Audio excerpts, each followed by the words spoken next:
सांगली जिल्ह्यातील कान्हापूर शहरात सोमवारी रात्री घडलेली ही घटना ऐकून प्रत्येकाचं मन सुन्न झालं आहे.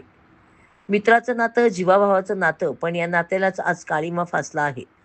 जयंत विश्वास भगत फक्त 38 वर्षाचा कष्टकरी साधा सरळ तरुण एका खाजगी ट्रॅव्हलर वर क्लीनर म्हणून काम करत होता. पण त्याच्या आयुष्याचा प्रवास सोमवारी संध्याकाळी थांबला. भिवघाटकडून विट्याकडे येणाऱ्या ट्रॅव्हल्समधून तो निघाला असता हजारे हॉस्पिटल समोर त्याचा मित्र जावेद मुबारक अत्तार आला. थोडं बोलचाली झाली आणि क्षणातच मैत्रीचं नातं रक्ताने माखलं. जावेदने धारदार शस्त्र काढून जयंतचा गळा चिरला. रस्त्यावर रक्त सांडलं. जयंत खाली कोसळला. नागरिकांनी धाव घेतली. हॉस्पिटलमध्ये दाखल केलं, पण नियतीनं दगा दिला.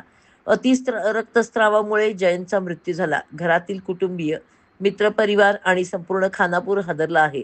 या घटनेनंतर आरोपी जावेद फरार झाला होता, पण पोलीस उपनिरीक्षक विशाल येळेकर यांच्या नेतृत्वाखालील पथकाने तातडीने कारवाई करत त्याला पकडलं.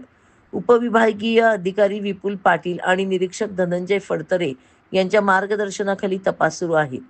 दरम्यान जावेद हा पूर्वीही खुनाच्या प्रयत्नाच्या प्रकरणात अटकेत होता. जामिनावर सुटताच त्याने पुन्हा एकदा एका निर्दोष जीवाचा बळी घेतला आहे. खानापूर शहरात आता भीतीचं वातावरण आहे. लोकांमध्ये एकच प्रश्न, मैत्री इतकी निर्दयी कशी होऊ शकते? जयंतच्या निधनाने एक घर उद्ध्वस्त झालं, एक आईचं मातृत्व हरपलं आणि एका शहराचं हृदय विदीर्ण झालं आहे. जयंत विश्वास भगत, तुझी ही आठवण, तुझी ही कहाणी आता खानापूरच्या हृदयात कायमची कोरली गेली आहे. कवठे महांकाळ वार्ता न्यूजसाठी मुख्य संपादक जगन्नाथ सकट.